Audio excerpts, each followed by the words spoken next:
to secure.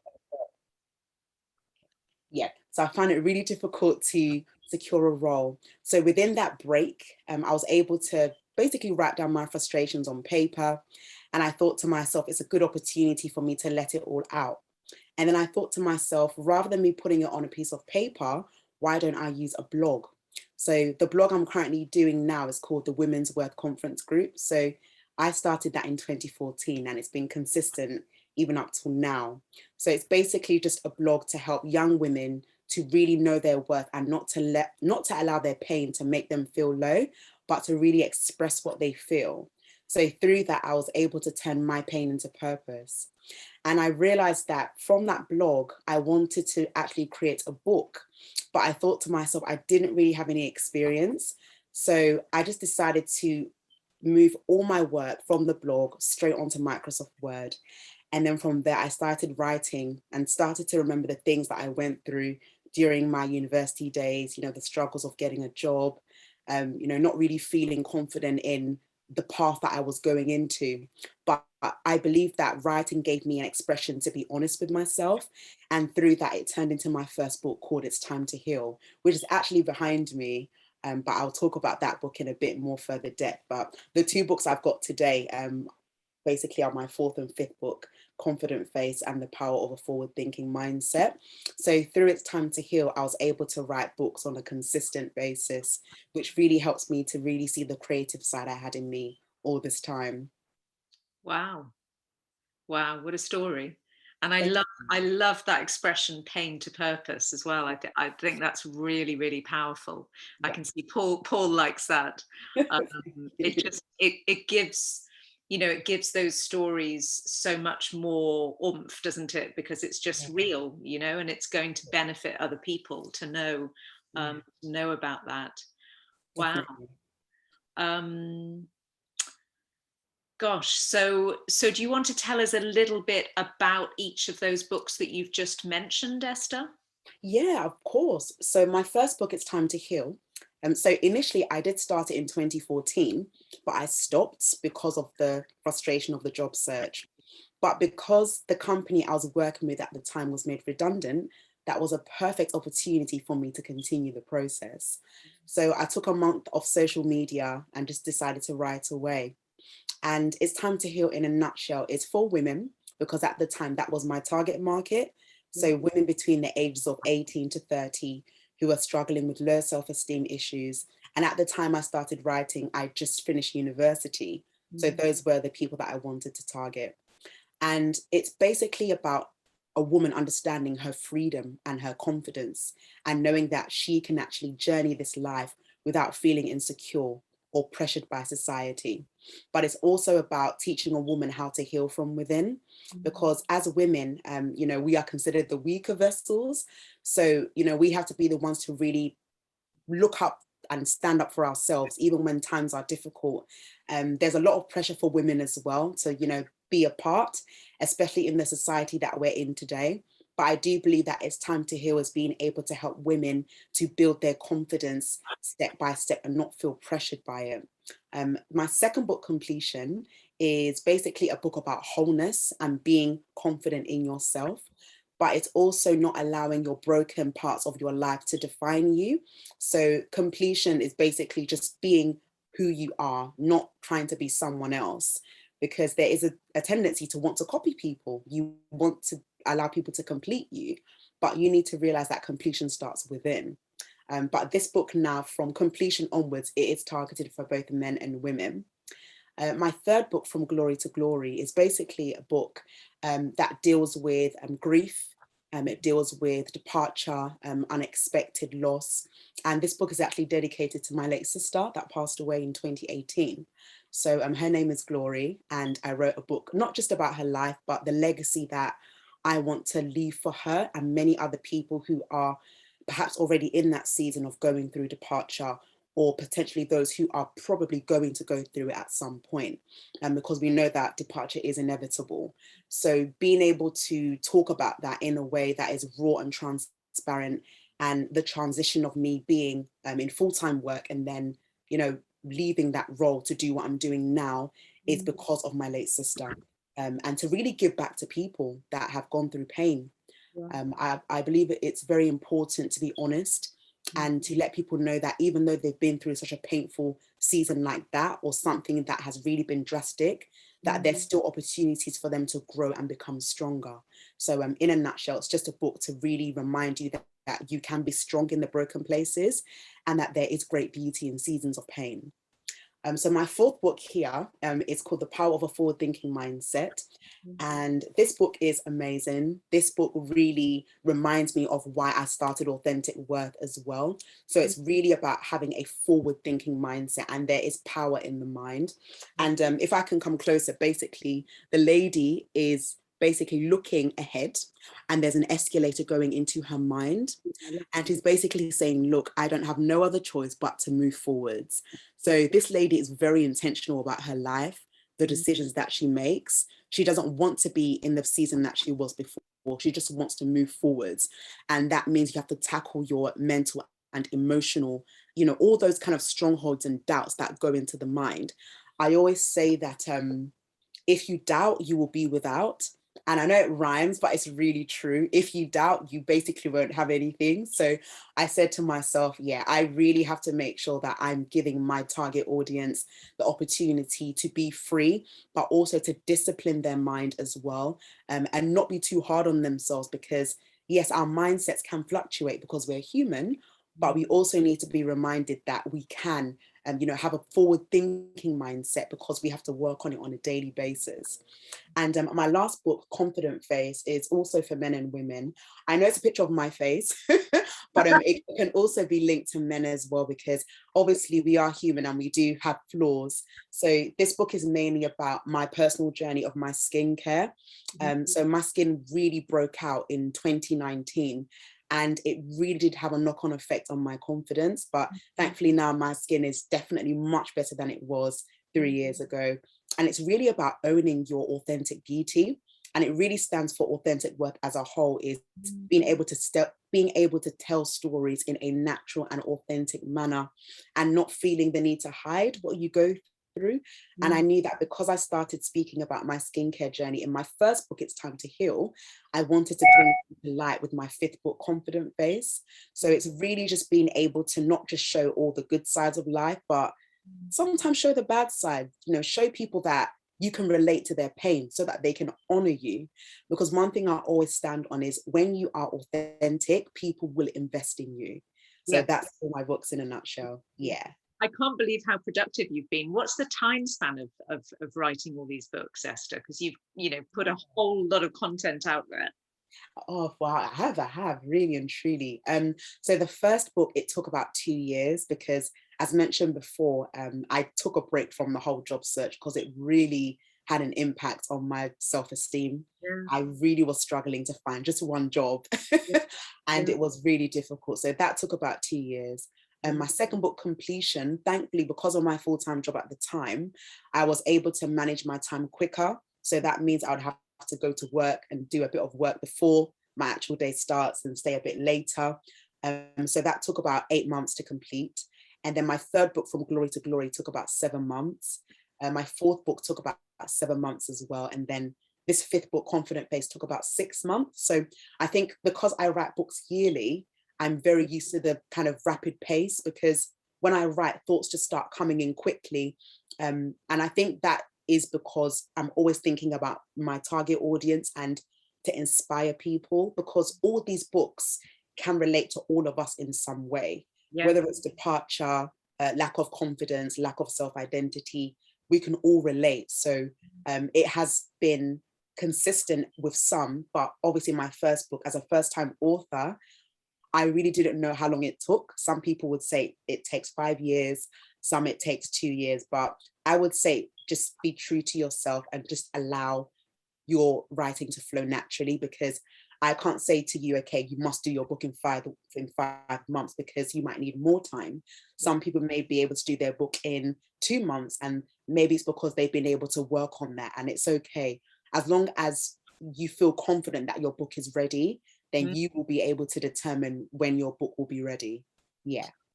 Wow, I'm I'm amazed. I'm amazed at, how brilliant you are, and also just how everything you've put out is just almost, to me, feels like, you know, an absolute reading list for everybody.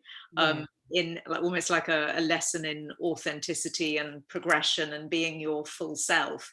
And I love how the titles of your books and the content of your books is so aligned with authentic worth publishing. And Yeah. you know, it just feels like there's so much resource for people who do decide to go down that path with you on the publishing and writing path, to Yeah, learn from everything you've written as well, which is just lovely. definitely. Perfect alignment. Well, I'm so glad you couldn't find a job when you were looking for one. I know. It's so funny you say that, because I think now I look back and I say, you know what? It was really good that the company I was working with was made redundant, because although I was there for 6 years, I really did want to leave. But it's like I had to leave at the time the company was closing. So rather than me just leaving prematurely, and the funny thing was that during me staying at my part-time job, there was another opportunity to work at a marketing firm, but it was fully commission. So I didn't know that until the lady told me that, yeah, it's not a salary job, it's full-time commission. And I was like, yeah, Esther, you need to go back to part-time work. You need to stay where you are. So that really taught me, don't move until you're ready. And I think it's really important that, you know, even as creatives, we don't prematurely do things in a rush or in haste, because there's a reason why we are where we are. And even at the time, it felt like to me I was behind, because all of my friends were getting jobs and, you know, earning really great salaries, and it just felt like I'm just here looking for a job. But in all honesty, my delay, if I can say that, really prepared me for these books. So in everything I always say is delay is not denial. So Yeah, even if you are where you are for a reason, there's something that the season you're in is teaching you to prepare for the bigger stage, and that you will be able to handle it when it comes. yeah, Because what you can handle, other people may not be able to handle. yeah, So yeah. absolutely. Completely agree. Um, yeah. I mean, just kind of zooming in on the power of a forward-thinking mindset, Mm, and you know, those sorts of thought patterns that we all have. mm, Have you got any tips for, you know, for when that comes on, or when that happens, which, you know, inevitably it does for all of us at some point, how you can sort of break through those sorts of patterns and learned behavior? yeah. I would definitely say, first of all, be able to speak about it and confront it. You know, if you've got some time alone, you can just talk to yourself and just say, okay, look, Esther, you're going through this, let it all out. And I know it may sound a bit, you know, emotional, but you can cry as well. I think crying is definitely a good cleanser. It helps you to realize that all the kind of tension that you had within can be brought out if you just let it all out and be honest. Mm. And also being around like-minded people that you can vent to as well. I think that is really important, because we can't do this journey on our own.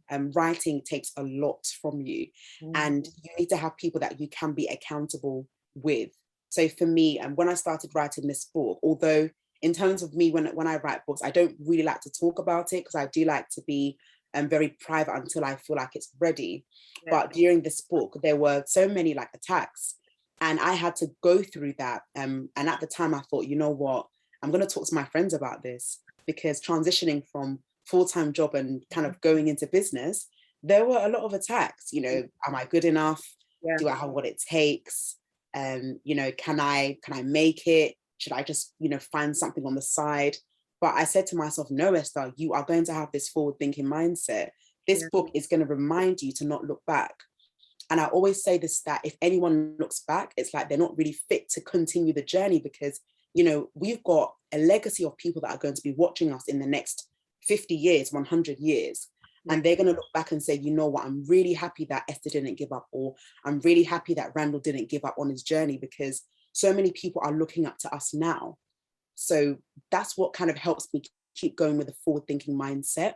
And also being really mindful of the way I also perceive things, and not looking at what other people are doing. Because I think there's always that comparative of, oh, okay, well, this person's doing that, I think I need to do it that way. And I always say this, that if you imitate people, it will never be the same. You can't imitate anyone. You are unique. And that uniqueness is what is going to bring the right people to you. It's not necessarily about trying to copy what someone else is doing. You can be inspired by them and you can compliment them, but I would never say be like them, because you can't be like anyone else. And that is your unique power. So those are kind of like the practical ways I help myself move forward mentally, but also just being honest with myself and knowing where I am as well. And just understanding that if I don't know something, I'll be humble enough to ask questions and say, oh, hey, I've seen that, you know, you've done X, Y, Z. Is there an opportunity for me just to shadow you? Can I ask you some questions? And then from there, I take what I need, because I believe that when people give you advice, there are some things that you can take and there are some things that you know are just not for you. So you can just, if I can use the word discern, you know, or use your instinct to know what you need to take from that and what you don't need to take, and just utilize it and make it your own. So yeah. That's really good advice, Esther. Really good advice. Thank Yeah. you. Yeah. And kind of on a similar vein, but slightly different, you mentioned confident face, Yes. and you know how that offers tips on building confidence. Are there any sort of, I mean, obviously read the book, but are there any sort of nuggets of wisdom that you could pass on for having creative confidence, to really, you know, believe that actually that story I want to tell, or whatever happened to me, that is the thing that I need to get out into the world? Yeah, that's a really good question. And I think, as again, it kind of relates to what you've been through as an individual, because we are all on different journeys. And I always use my fingers. So for example, if you were to put your fingers like this, these are all not the same. Even if you wanted it to be the same, it can't. So obviously this one's short, then you've got second short, tallest, short, and then short. So everything isn't going to be the same, and that's okay. And I do believe that is what makes you stand out from others. So being creative is about owning what you have and making it suitable to your audience. So you're not trying to copy anyone, because creativity is uniqueness, but it starts from what you are passionate with. So for me, my creativity is basically talking about my skincare. Not a lot of people talk about skincare in a book, but they talk about it in videos. Some people, they don't always want to talk about their skincare experience, because yes, it may have a knock-on effect on them. But I knew that in order for me to bring out my creative side, I needed to put a picture of my face flawless, and then my face really, you know, spotty, and just to let people know that I'm honest with my audience, because it's the honesty that brings people to you. And that's what makes you creative. So it's about really owning your story and bringing a twist into it that will inspire people. So it's not just necessarily making them just want to know who you are, but understanding why you do what you do, and what you've been through will make you creative, because we are all creative beings, whether we want to believe it or not. And I always say this, that your pain is your pain, but you can turn it around for purpose. And as long as you own it, that is how you can start being creative. Creativity can start in many ways. You can start it through your personal experiences, through life, through things that you've heard from other people's stories, and you can actually use that as an opportunity to provide a solution. So when I think about what other people have gone through, and I may not have gone through it, I think to myself, wow, how can I be creative to help them? You know, creativity is about helping others, but it's also about being true to yourself and owning your story. Wow. You've given us so much sort of sage advice, Esther, in such a short period of time. Thank you. It's okay. Thank you. Now, sort of getting down to the nitty gritty of the publishing house that you run and all of the other sort of aspects to that. Obviously, as we said before, and as you've been talking through your books, it encourages people to leave a legacy behind and to leave their authentic stories and put them out into the world. Can you just explain what you know, what the platform is, and how it can help writers, and how it can help people to sort of, you know, get things off the page and out there into the world. Yeah. So firstly, I just want to say thank you for that, because it basically links to my third book, From Glory to Glory, you know, about what happened in the family. Yeah. So because of that, it gave me an idea to realize that life can't continue to go the way it is. You know, to be going to work and thinking that it's really okay, and you know that the person that you love isn't really there anymore. So I knew that for that, I wanted to create a platform for both men and women to share parts of their lives with the world, as long as they feel confident enough to talk about their story, and really give an opportunity to people out there who actually will go through what others have been through, to be encouraged. Now, someone that well, no, she's still working with us, but she also lost a family member. So she was also in the process of publishing a book. And it made me realize that what I done was actually fit for purpose, that yes, this is what I've been called to do. So throughout the plethora of books that we've published, it's not just been dealing with departure. There's been books about information, knowledge on property, and being able to bounce back from pain, turning your pain into purpose through businesses, encouraging in terms of diets and health. So there's been different areas of life that people have been through. And I really like that, because you can see that there is a vast range of people who have books, but they want to share their story. And some people, for example, they may not have the confidence to speak in public, but they actually want to write a book. So what they do, they basically write rather than speaking. And I've noticed that with a lot of our authors, that they may not be public speakers, but they are good writers. And I believe that is a really good thing, because yes, you may not have a platform or a stage, but just being able to share your story in the form of a book or an ebook or an audio book, it really is giving people an opportunity to find authentic worth and say, okay, wow, I want to be a part of this community because I've been through X, Y, Z, and I don't want to feel judged. So I want an opportunity where I can talk about my story with ease and also make an impact. And I always say this, that your book is not for you. So everything I do right now is not for me. Yes, I've written 5 books, but these books are for other people to study, to read, and to meditate in their own time. I just want to share my story to encourage them that they can share their story. So it's basically just giving people that opportunity to branch out and in a way come out of their comfort zones. Because writing about your story, it can be uncomfortable. Even if you do want to turn it into a documentary or a film, you might be having doubts of, will it work? Am I going to be successful?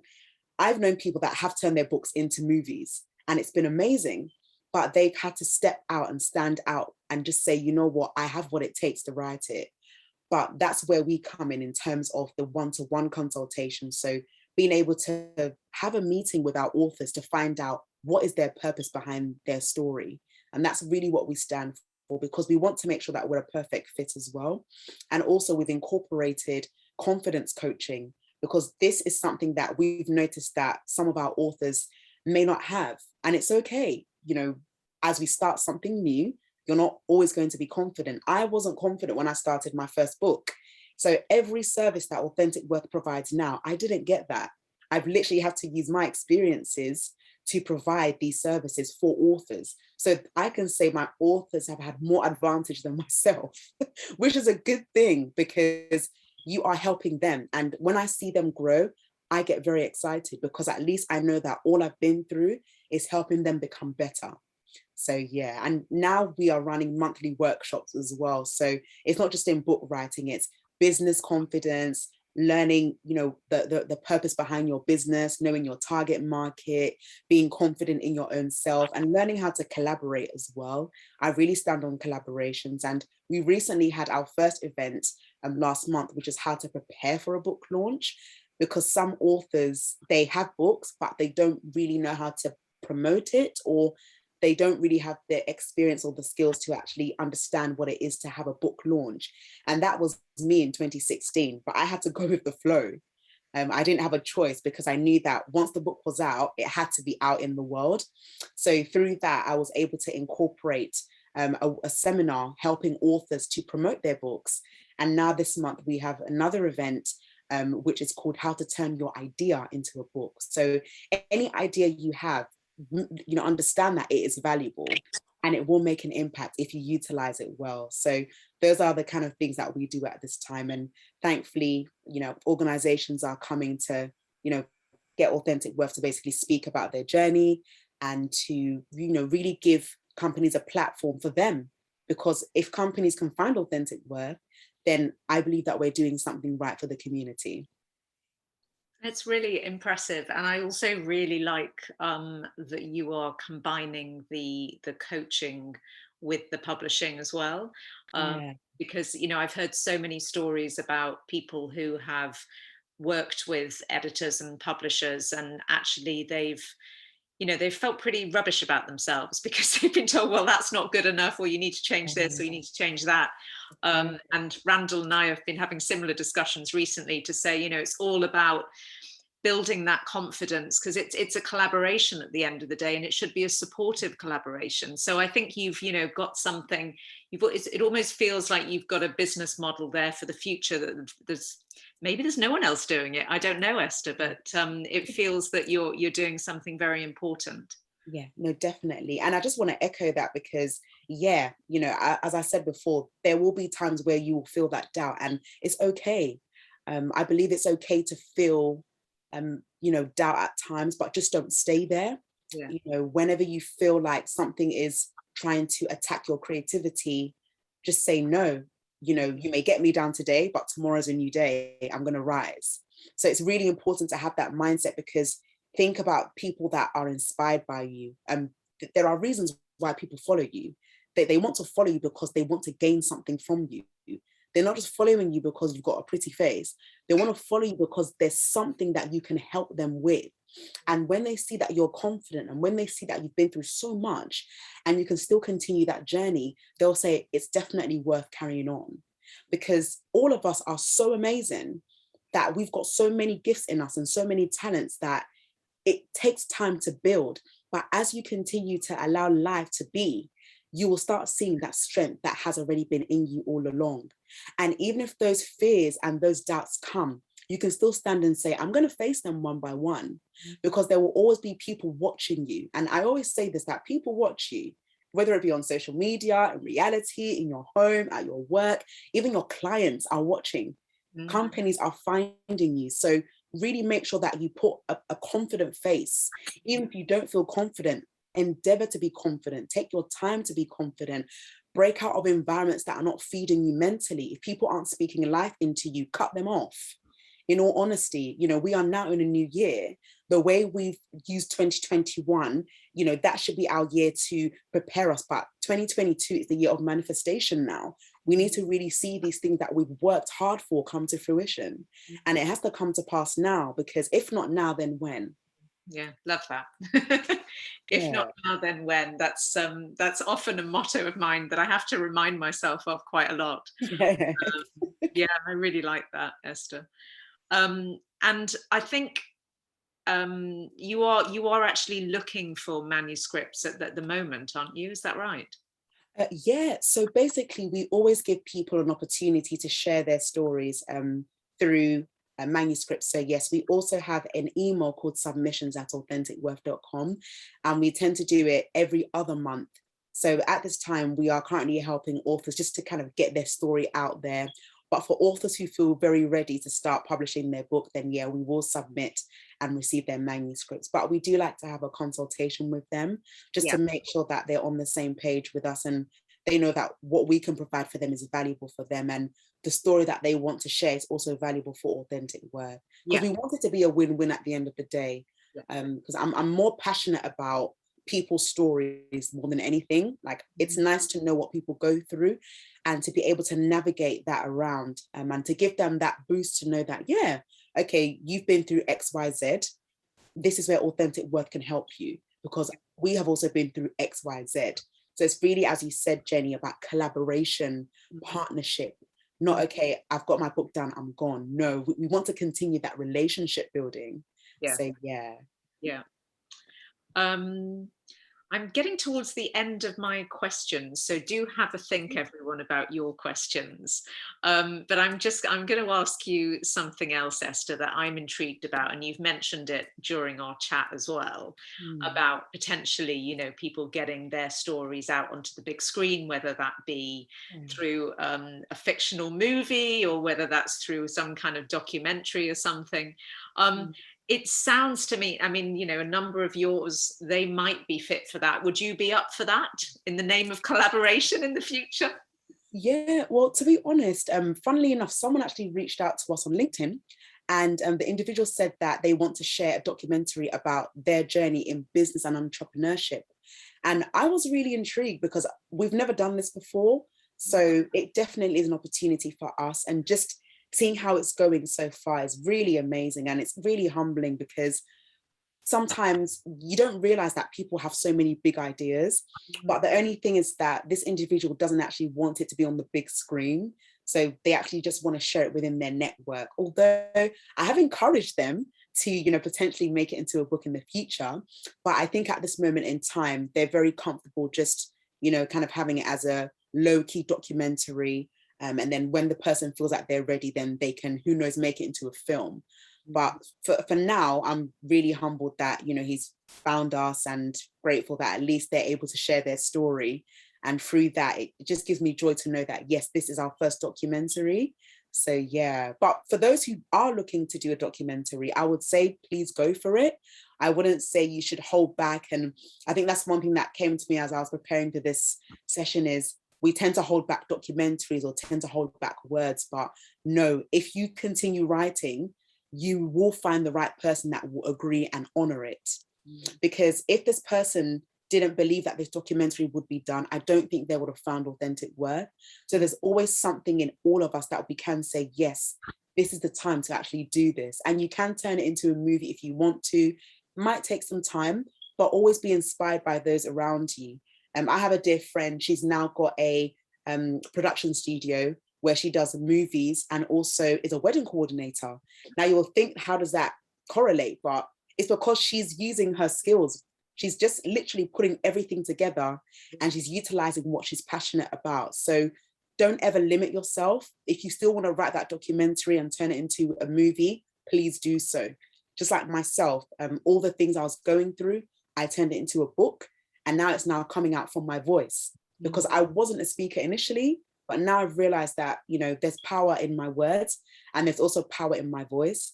So I really hope that, you know, through this session that we've had, it will really make you understand that your story, your documentary, your movie can be done, but you just need to start, and it can go further, but you just need to have the right community around you to support you.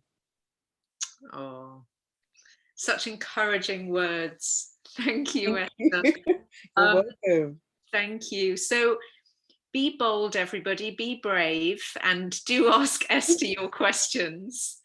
There's some really nice comments here in the chat. So Greg says, love your words. And Christine says, you're so inspiring. Your words resonate so much. This is a gift. Oh, thank you so much. So yeah, some lovely, lovely words. So yes, everybody, do ask your questions. Paul. Thanks, Jenny. Hi, Esther. Thanks for coming and joining us. It's such a breath of fresh air. It's just wonderful to hear you. Thank you. And your journey. I'm not sure if this is a question. It might be more of a ramble. I'll try and keep it quick. I'm making 2 documentaries at the moment, and I'm writing 2 books, and it's always the same. I've either got nothing going on, or I've got too much, and I can't complain because, you know, I love it. Yeah. One documentary is actually very easy to make because it's actually mostly friends, and I'm interviewing them about their mental health, and they're just speaking openly, you know, all ages, you know. And the second one is focused on men of color and talking about the experience from being silent to speaking and having a voice and actually saying, you know, we hurt and we feel and we have stuff, and you know, and it's very vulnerable and very strong. And the things that you said, I mean, God, so much So much good stuff. You're really profound. Thank you so much. I think it's the authentic voice, and I've written books that are fiction, and they're entertaining and sometimes funny and maybe a bit dark and all this. And I've never been happy except for when I've been writing something that is about what I know. And I'm a survivor of sexual abuse. I was homeless. I've been in prison, and I've kept all the stuff under a wall of shame, you know, because that's what we do, isn't it? And it's only when I'm actually starting to kind of write my experience, like, you know, pretending that no one will ever see it. That's the most important thing for me, because I'm scared and I'm, you know, and I'm ashamed of the stuff. But actually, when I write it and I just let it all flow, it really works. I want there to be a question in this, but I'm trying to figure out what it is. I was just so hit by your voice. Because it's what I'm going through at the moment. And last night I was at the mirror looking at myself saying, Paul, you can do this, man. Yeah. You're all right, man. In fact, that was the thing that made me I was in tears. I was going, you're all right, man. You're all right. Do you know what I mean? I know, honestly, I do. I really do. So I guess the statement is, well, I'm going to be following you now. I guess the question would be, what gave you the courage to actually begin, you know, facing the mirror and going, you know, we're going to do this? Yeah. Wow. Firstly, I just want to say thank you so much for your honesty and your transparency, because this is really what we need right now, in the kind of generation we're in. I was also speaking to Jennie just before you all came in about this pandemic, and it's caused so much. I mean, so much. And, you know, whether we want to share it, you know, there are times where we don't always want to share what we go through. But I'm telling you, when you share what you go through, that is literally your freedom, in all honesty. And when you can own your pain, no one can use it against you. When you can acknowledge yourself and say, you know what, I forgive myself for what I've done. I forgive myself for my past. No one can hold that against you. And even if people try to bring it back, it doesn't even get to you, because you have passed that season of self-pity and low self-esteem and depression. So I just want to say thank you so much for that. And I'll definitely say, in terms of your question, as I mentioned before, because of what happened in the family, I knew that I just didn't want to have that life of just waking up in the morning, going to work, coming home, and just pretending that everything is the way it is, because it really wasn't. And it was hard. It was really hard. You know, making a decision to kind of say, look, okay, I'm going to leave my comfort zone to do this is not an easy decision. And thankfully, it wasn't in the pandemic. But even if it wasn't the pandemic, it will still be twice as hard. But I had to say to myself, if I look back over my life in the next 10 years and say, why didn't I make that move? I would have thought, okay, you know what, would I have regretted? Because anything that you suppress now and you don't handle it now, it will come back. So I knew that I had to really handle everything I was going through at the time I went through it, because I always have in mind people that are going to go through what I've been through, or going to go through something similar, to be inspired, and they also want to overcome their pain. So you might have someone right now that may be looking up to you, and they're thinking, I wonder when this person is going to be honest about their journey, or I wonder when this person is going to really let it all out, because people just want truth. People want honesty. And we're living in a generation where instant gratification is becoming so big that all you want to do is just copy other people. If people hide their story, I'm going to hide my story. If people don't want to talk about what they go through, why should I talk about what I go through? But the minute you break that silence, my goodness, it not only helps you, but it helps those who look up to you. And you'll be so surprised that people right now are going to be thinking, wow, Paul, the Paul I met 2, 3, 4 years ago, wow, look at this person. Like, as you said, you looked into the mirror and you said, look, you're going to make it. You have to keep speaking life into yourself, because the power of life and death is in your tongue. So you have to make sure you're speaking words of life. I'm a strong advocate of words. I'm not saying that I don't have my days. I do. but I have to be very careful about what I say, because words are seeds. And even if you're having a bad day, remember to try your best not to allow it to affect others, because everyone is going through their own bubble. So you need to be able to be mature enough to handle your situations and be confident that as you're handling them, you're healing at the same time. So give yourself time to heal. As I mentioned in my first book, it's time to heal, because it is a journey. Healing takes time, and it could take your whole life, and that's okay. You know, as long as you're being gentle with yourself and you're not beating yourself up for the past mistakes, because your past is actually preparing you for your future. So where you are now, you can look back and say, yeah, I'm happy that I went through all these things I went through, because it's prepared me to be stronger for tomorrow. But I always say that every day has its own troubles of its own. So you need to focus on today. Let the past be an indication that your future will be better by focusing on one day at a time. But you need to tackle things in your past so that it doesn't creep up on your present. Because what you don't handle behind you will come in front of you, and you don't want that to be a barrier to you and your success. Wow. I hope that helps. We're all spellbound by you, Esther. Randall, Okay. Randall stuck his hand up. Go on, Randall. Yeah, one, very much thank you again for this very, yes, inspiring talk. I'm very fortunate that I am surrounded by powerful, creative, intelligent, amazing women.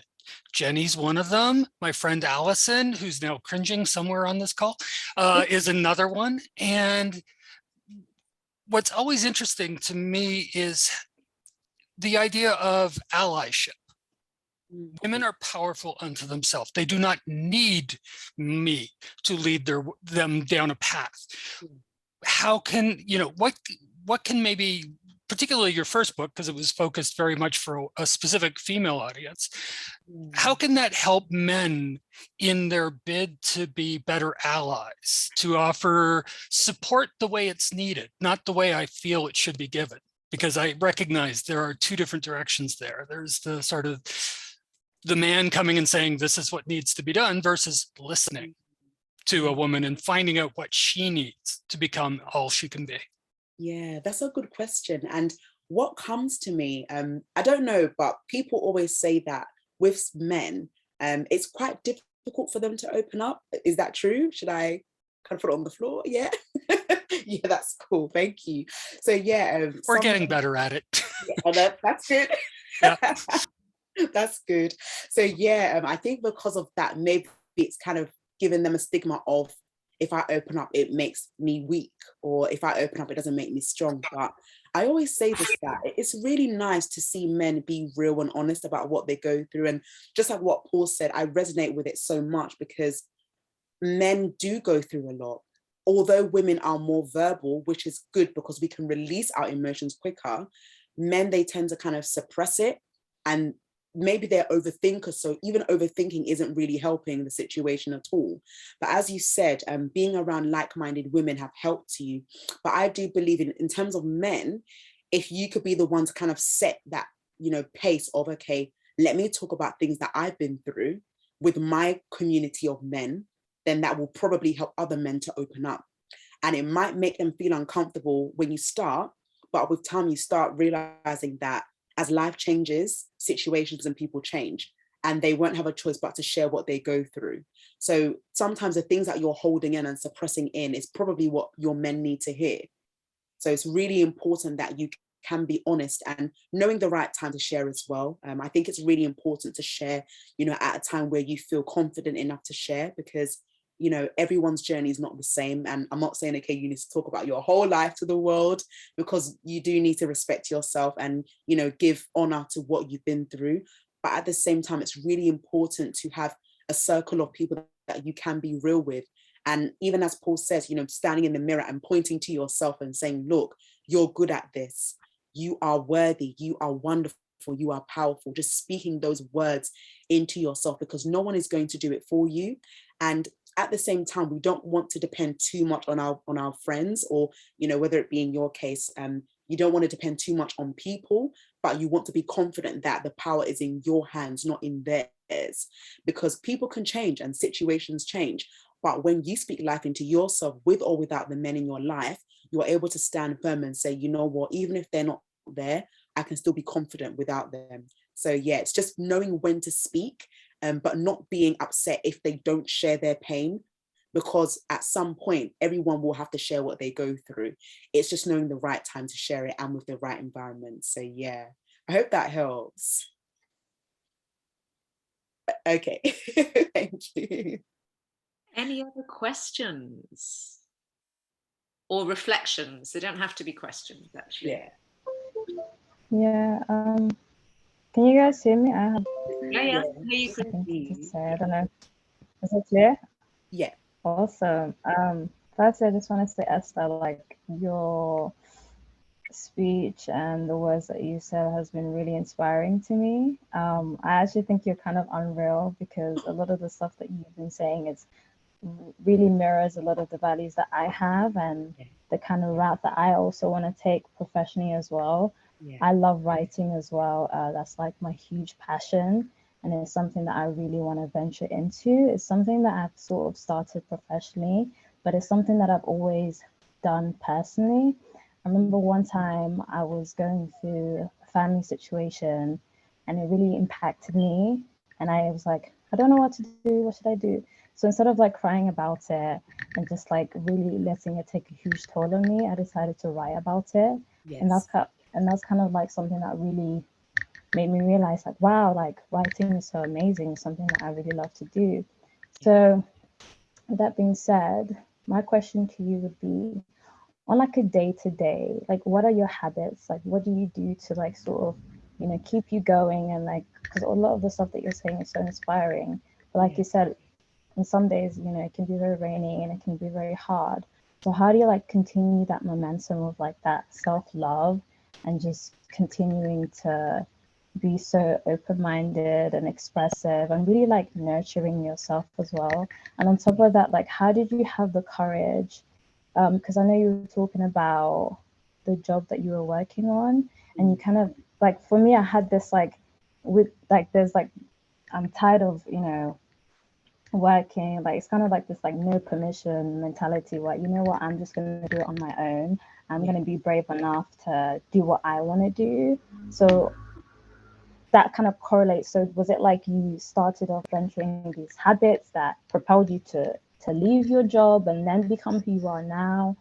Or I just want to know how that happened. Wow, thank you so much for that beautiful contribution and questions. Wow, where do I start? I'll start with my situation of kind of transitioning into business. So yeah, as mentioned, it wasn't my desire. Like I wasn't planning to leave my role, but because of the drastic shock that happened in the family, it kind of gave me no choice. And the reason why is because I always think about the future for people who are watching me now, and to make them realize that what they go through, they need basically someone that they can look up to. So when it comes to departure, a lot of people can look up to me and say, oh, wow, Esther, I've gone through this because I've lost a family member or I've lost a close friend. How do you handle that? And then from there, I'm able to share my story with them. So that is definitely one way that I feel it has led me to make this decision. It wasn't easy, in all honesty, because I really liked my role. Everyone was really lovely. They didn't even want me to go, but I knew that this was a choice that I had to make for the purpose of legacy and just to continue the momentum of my late sister.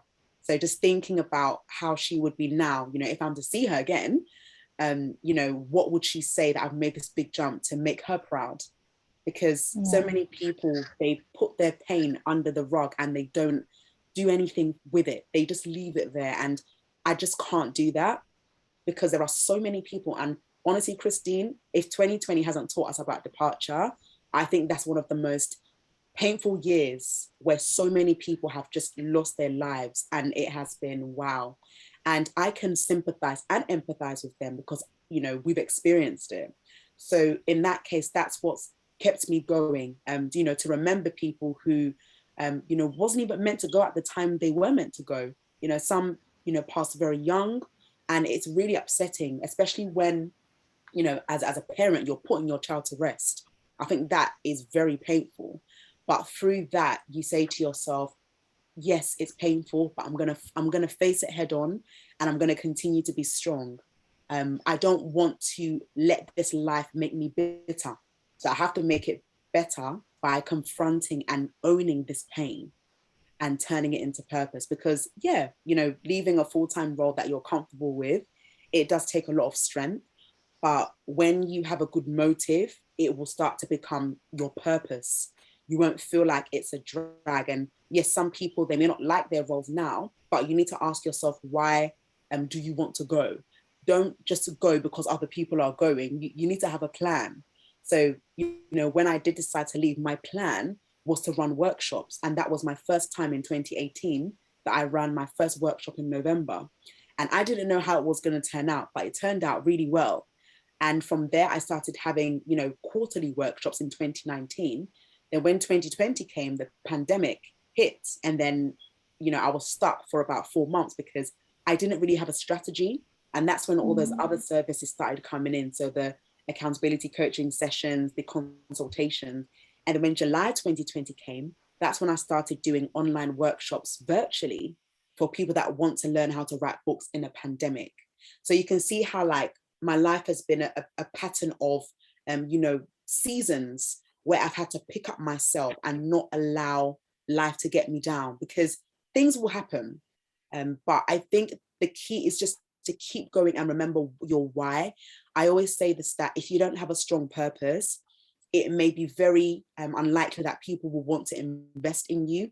And people really want authenticity. I think that's definitely something that I've learned during this phase of writing. People just want you to be honest.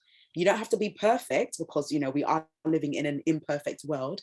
But as long as you're honest with what you go through and you take your time to not be hard on yourself and you actually really endure while you're in that season. Some people, they just want to get out of their pain, but your character is being built in your pain. Your patience is being built in your pain. All the things that you're going through is helping you to become the face of tomorrow. So people can say, you know what, I want to really learn from this person.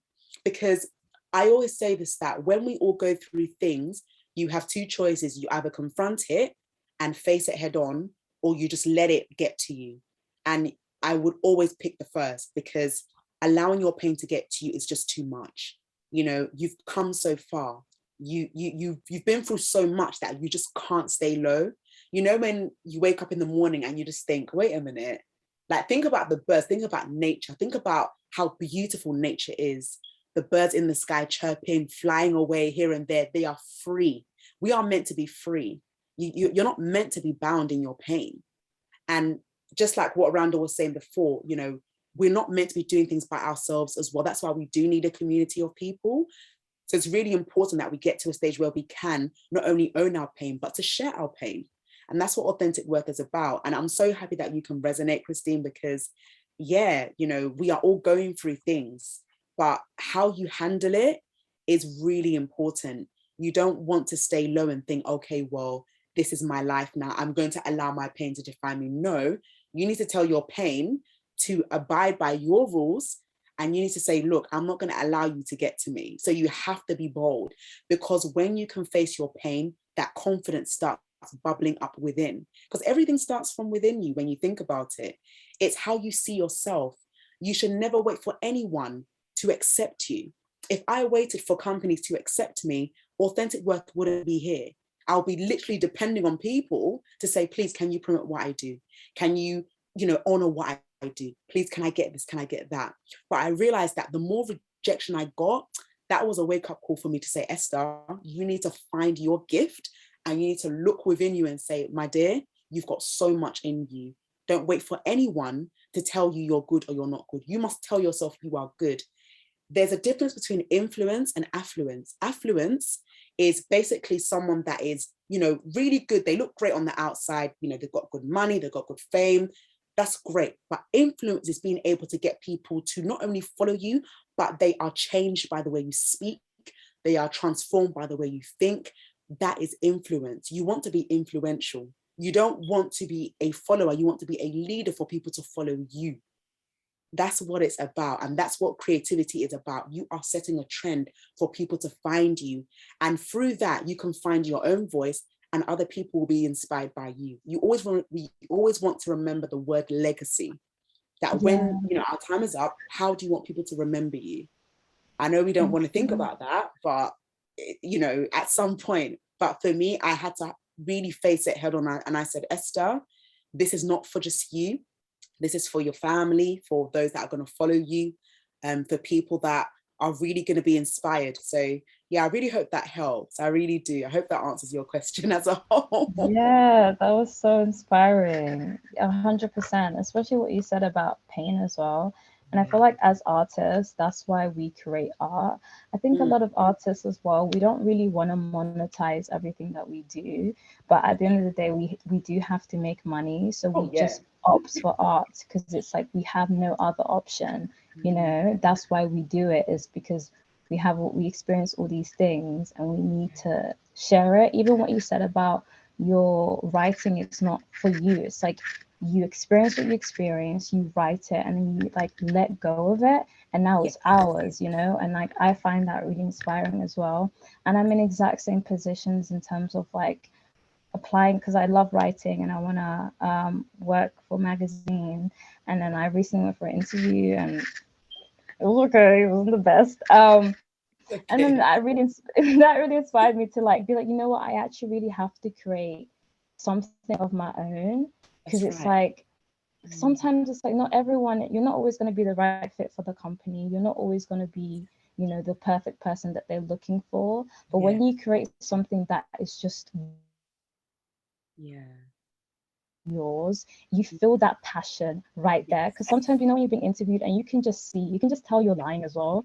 But like when it's something that belongs to you, do you know what I mean? When it's something that belongs to you, it stays. And even like you talking about legacy, I love writing so much because like it's always going to be there. It's always going to stay, it's so powerful. So even if the books burn and no one sees it, the language and the people talking about what you wrote, that's going to pass on. And that is so inspiring. And yeah, this was just meant to be. And we have to exchange emails after this. Will do. Honestly, Christine, you've spoken so much wisdom, because I love what you said. Yes, when you write something, it may not be for everyone as of now, but in the future, things can change. You see, seasons, winter, spring, summer, fall. The UK is not always going to be cold, but it's not always going to be hot for 12 months. There's always going to be seasons changing. Seasons will change, and it's a good thing. So yes, someone may not want to honor what you do now, but as long as you honor it and you feed it well, I'm telling you, people will invest in that because you have been true to yourself. I always say authenticity wins. You can't be like someone else. I don't want to be like someone else. And I wouldn't encourage any of you to be like anyone else, because you are unique and that is your power. So yeah, thank you so, so, so much. I'm going to send my email in the chat box for everyone. Yeah. Thank you, Esther, and thanks, Christine, as well, for such an amazing question. Greg, you've got your hand up. I felt inspired from the last few comments to share. Esther, thank you so much. It's been wonderful listening to you, and your words are just spot on. I wanted to add a little bit of my own experience. I spent about 7 years old. I wanted to get into music, and from about 16 years old, I just blagged my way into studios, and the people I was with, they were kind of approaching it like a business. It's about just finding ways to make money. In fact, one of the phrases that came at one point is, when every time we tried to do something, that we felt passionate about, it was kind of knocked down, and if it wasn't commercial enough or it didn't fit the mold. And I remember this one phrase when there were a few guys running the studios, and one of them said, look, we're selling baked beans. And, we need you just to do really, what we ask you to do kind of thing. And we never really got anywhere. I was there for sort of training for like 7 years, and we didn't anything released particularly happening. I remember this one lesson I had. There was one time from outside, and because client and I started working with him, they left me alone with him a bit. And his name was Graham. And I wrote a song with him, and I kind of almost felt like I was having a sort of little naughty, you know, like when you grab some chocolate and you're a little sneaky. I thought, I'm going to write something from the heart. I'm just going to do something, you know, allow myself, give myself permission to do something I want to do. So I did this one song with him. And this, from his people, his management and everybody, this got such a strong reaction that it created a whole spiral of events. This was in 1987, maybe 1988, something like that. It's a long time ago. And so this guy's name's Graham. So it kind of got me into a situation where the management started to notice me. They wanted me involved with him as a duo, and then the publisher then got involved and offered me a sort of publishing deal. All these things kept leading on, one thing after another, strangely to this date now, where I'm releasing some of my own material with Graham doing the business. So we're still in touch after all these years. So this thread I can literally plot all the way through, and it all started from an authentic song, the thing about putting love into things. And I've really had a few times where, and I was signed to Universal at one point, and when I signed as a writer, they wanted to put writers my way all the time, and I didn't want to say no. I thought that's not a great way to start, you know, a relationship by me saying no. So I said yes to everything and everyone, and it became again very commercial. And I was just feeling like I'm not really feeling the love in this. I'm not feeling authentic. And then again, I stopped at one point. I said to them, I have to stop this, you know, because it's just, I can just feel I'm doing it like a job almost. And I stopped, and I sort of took a bit of breath and just thought about what I'm doing. I thought, let me just do something again that hits me, that gives me a feeling. I've got to have that feeling. And this one track that I did completely got a reaction from them, got signed, got on a big record. And you know, it was another little reminder, again, if you're not doing it from the heart, it's just people see through it. It's like the lies thing, it's like the dishonesty thing. And I don't think we can treat our art, music or anything like I mean, maybe some people do successfully, I don't know, but I don't truly believe, I certainly don't think it's my path, that I can treat it like a business, a way purely to make money. I almost feel like the gift will get taken away if I treat it like some commodity. It's got to be almost for the reasons of sharing that beauty, sharing that something that's in you. And then if the money comes, the money comes, you know. It's got to be that way around, I think. That's it. Honestly, I just want to really echo what you said. And it just brings me to the times where I was thinking about why I did authentic work, because, you know, as you said, sometimes you have to realize that your motive is what people are watching. And if it was for the finances, then yeah, I'll call my manager and say, please put me back on payroll. But I didn't want to go down that route, because I made an intentional decision to say, Esther, this is what you're going to do. And thankfully this year is going to be 4 years. And, you know, I can't say it's been easy, but just the joy that I've seen authors share their story has given me so much joy. And as you said, you know, you want to be in an environment where people can value you. It would be really painful that you're working so hard for someone that doesn't value you. And as you said, you can feel it. Everyone at some point has been through a stage where they've worked so hard and they don't feel valued. And that could be because maybe they, as individuals, they don't feel valued themselves. So they project it onto others. But still, I would say stay true to yourself. And the more you stay true to yourself, even if you're not getting the support right now, the support is going to come. But you just have to make sure that your purpose is strong enough. Because anyone can say, yes, I want to do this because we need money. Of course, we all need finances, but that shouldn't be the main reason as to why we're doing things. And, you know, even with your writing journey as well, you know why you're writing what you're writing, and no one can do it better the way you do. So that is definitely an opportunity for you to keep nurturing it and just build upon that confidence gradually. And as you said, I think another thing is definitely building key relationships. It's important to say yes to certain things, but if you know that you're not really feeling it, then don't be afraid to say no. You don't have to say yes to everything. Some people, if I'm honest with you, they'll take a lower pay for truth and authenticity than taking something for a higher pay and they're not happy. It's so wow, like it will shock you that people will actually turn down deals just because they want honesty and they want to be their true self, because that is what we need right now. Because when you realize it in the end, the money wasn't fulfilling or the position wasn't fulfilling. And I know I gave that comparative analysis of affluence and influence. People really want to be influenced by you. And just by the way you're speaking, it's going to encourage people to say, yes, I want to tap into what you're doing. And people want you, not what you can give them. So there's a difference. You want to make sure that people want you for you and not what you have. Because once they get what you have, that's it. You know, they're doing their own thing.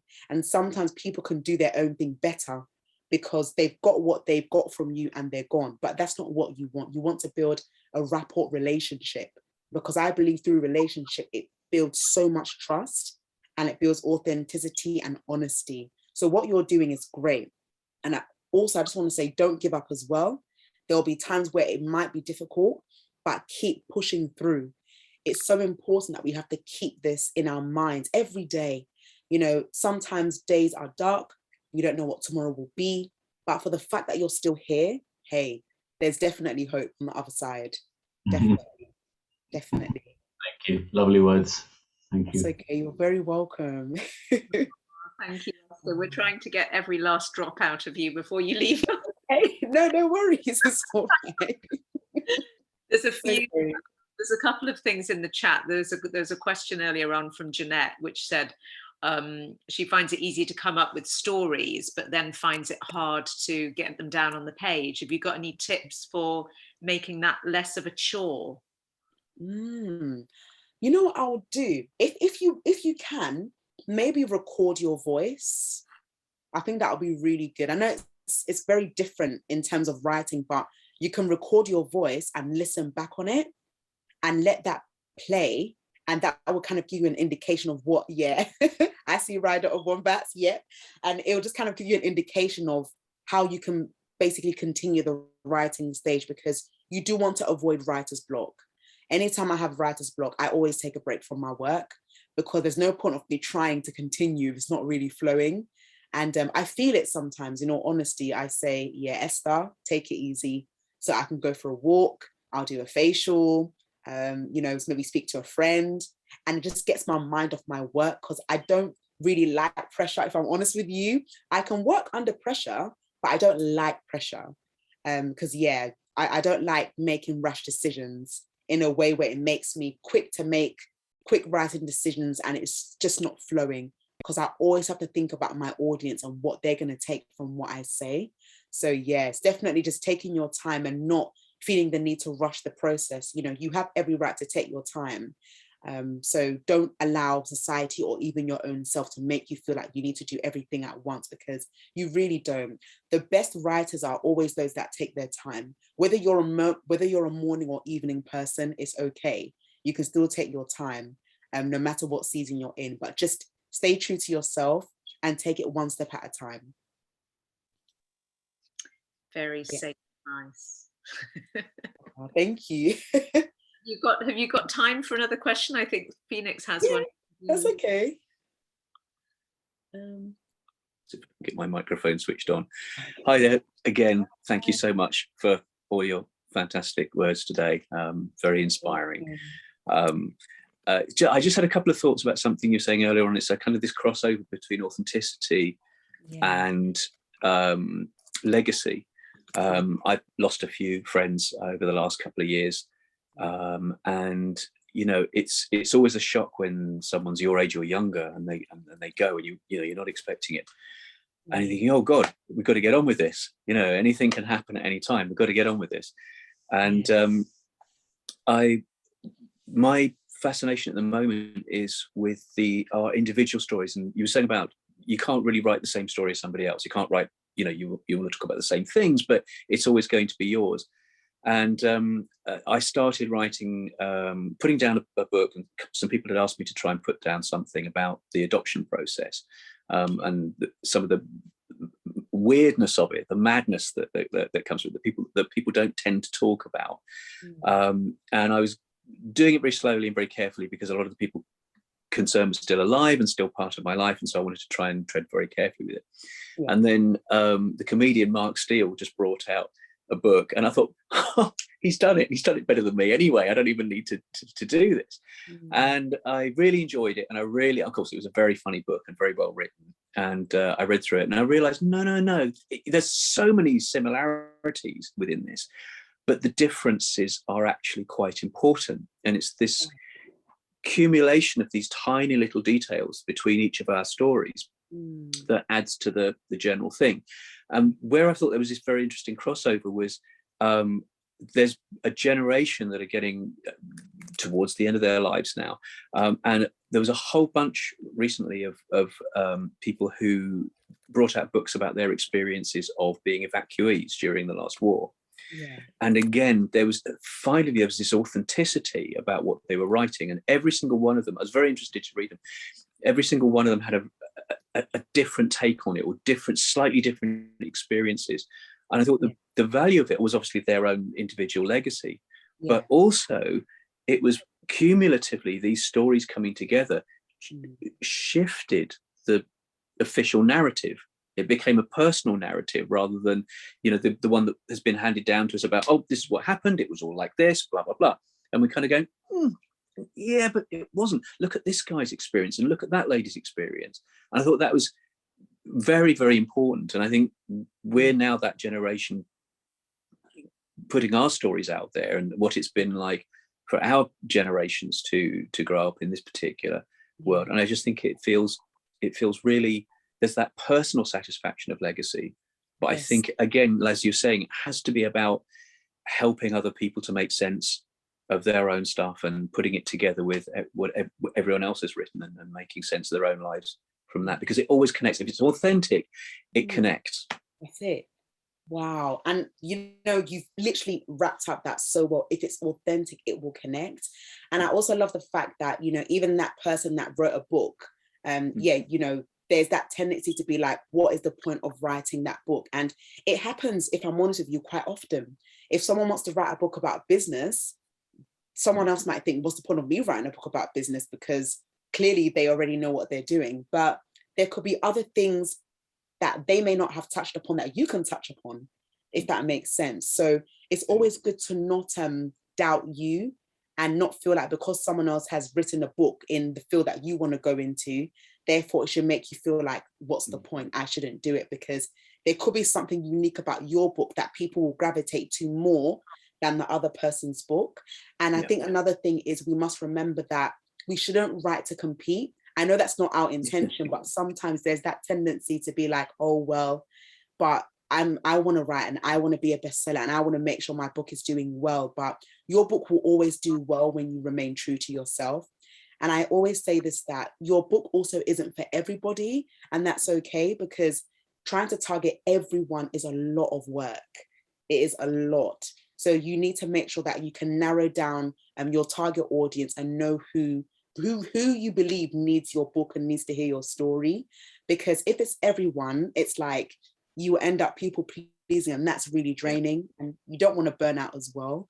So yeah, it's just really important to know that your story is unique and you don't need to change it because other people are changing it. Because the minute someone else changes something, you want to change yours.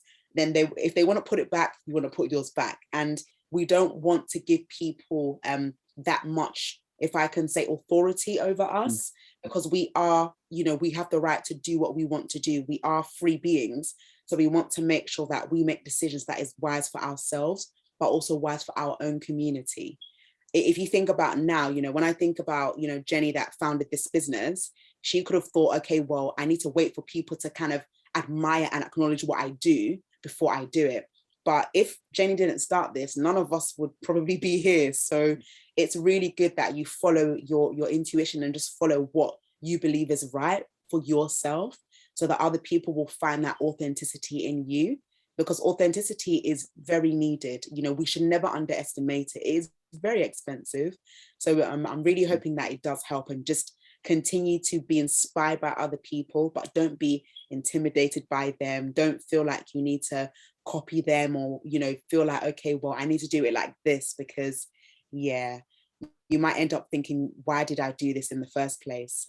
We don't want to live a life of what ifs. We always want to say, I'm grateful that I've learned this is now, I'm going on to the next level to do X, Y, Z. So I really hope that helps. I really do. That's okay. Thank you, Esther. Thank you, Phoenix, for that question as well. Esther, we've taken up way too much of your time today. Okay, honestly, no worries. It's been an honor here. Honestly, it's been amazing. I really want to say thank you to you all and for Jennie, allowing me to have this opportunity. I was actually smiling when I got the email. So, just being able to share my expertise with you all, that just gives me joy, because I want all of you to know that you're not alone in this journey of writing. I really do, because I'm passionate as much as you are. And whether it be books, documentaries, films, creativity, whatever it is, we all need each other. So I really don't want any of you to think, okay, that you're alone, because you're really not. You're really not. It's amazing to know that we can all kind of learn from one another. And I've learned a lot from you all. So it's even humbling for me, as me being here, seeing that we're still in the kind of New Year-ish season. It's been, my first speaking engagement so far. So I'm very grateful, and I'm really wishing each and every one of you the best in your writing journeys. And I'm really hoping that by the end of this year, great things will happen to all of you. I'm really hoping that we can connect as well. So yeah, let me know your platforms, your socials. I'll be happy to follow you. And yeah, let's connect. Let's continue to connect and make an impact in the community. Oh, thank you so much, Esther. And I think Randall said it very well. He said, thanks for bringing your journey into ours. That's really, really nicely put, Randall. Thank you. And the other thing I just wanted to ask Esther as well is, I know you mentioned that you're doing another course in February. Can you remind us what exactly that one is on? Yes, so that is basically how to turn an idea into a book. So basically, one of the reasons why I've decided to do this event is because everyone has ideas, but some people don't really know how to turn the ideas into valuable resources. So they tend to either sit on them, or they just think it's not really going to go far. But if, let's say, you are passionate about property, you can write a book about property, and you can talk about it in your business and incorporate that with your brand. So there are different ways you can kind of market yourself effectively through a form of a book, of course, or even if it's an ebook or an audio book, there are different ways that you can learn how to basically bring out that idea. So as I mentioned before, I wasn't planning on becoming an author at all. My actual desire was to become an actress, but I guess now moving into book writing was literally what I was called to do. So through that, I was able to find my niche and my passion through venting, and through that, it just turned into books.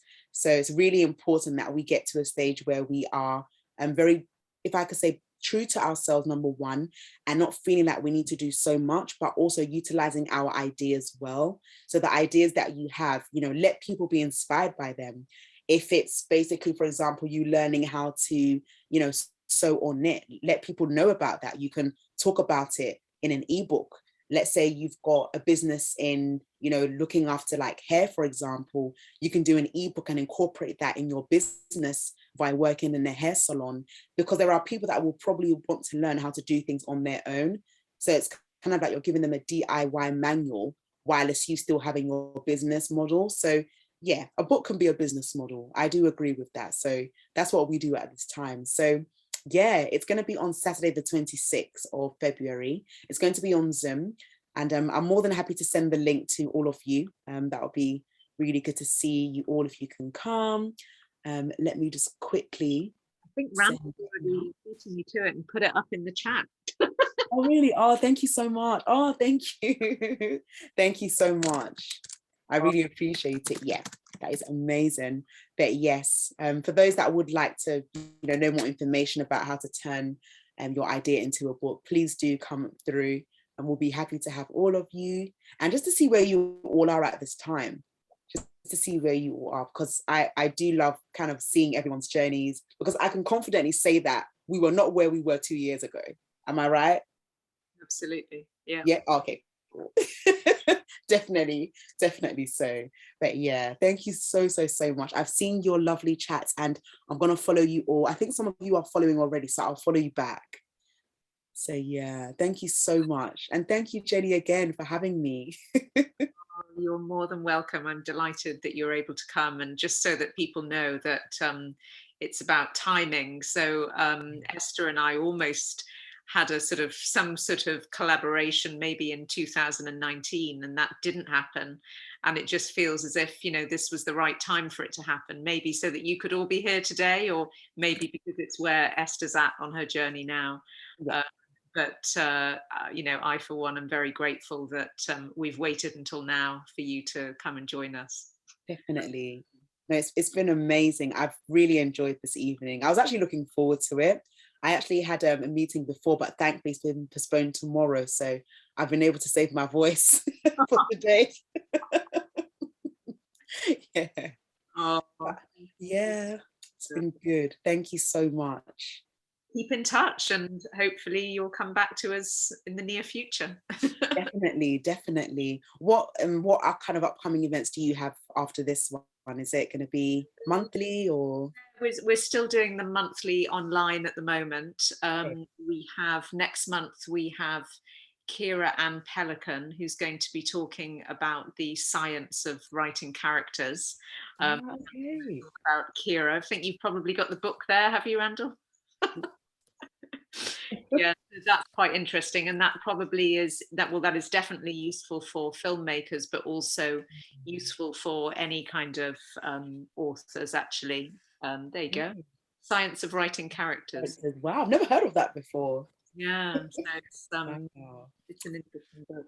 So yeah, that's the plan. And then I think the following month we're going to have a documentary filmmaker who's made a documentary about immigration and the difficult journey that people have to make to escape the issues that they're fleeing in their home country. So lots of very interesting stuff and authentic stories coming up as well.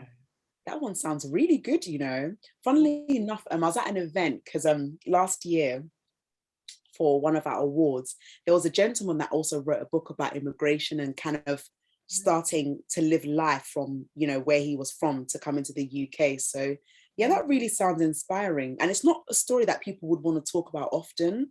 No, exactly. I really like that. The other as well is people tend to sort of, not that they necessarily believe what they read in the press about it, but they tend to, that's possibly their experience of it. So it's very helpful to have, to have another view that's perhaps a more authentic one. That's right. Wow, I like that. Is that in April or March? Well, I'm getting ahead of myself, so that should be April, I think. Yeah. I'd like to come to that one. Welcome to all of them, Esther. Oh yes, please. If you can send me like the link of when it will be. I think I'm following you on Eventbrite, so it should already come up anyway, but just in case. Yeah. Oh wow. Thank you so much. Thank you, everyone. So great. Thanks, Esther. Thank you too. Hope that you all have an amazing evening and a lovely week ahead. Thank you so much. That's okay. Take care, everyone. Bye. Bye, Christine. Bye. If anybody wants to hang around for a few minutes, I'm here to stay on if anybody wants to ask me anything, but feel free to head off.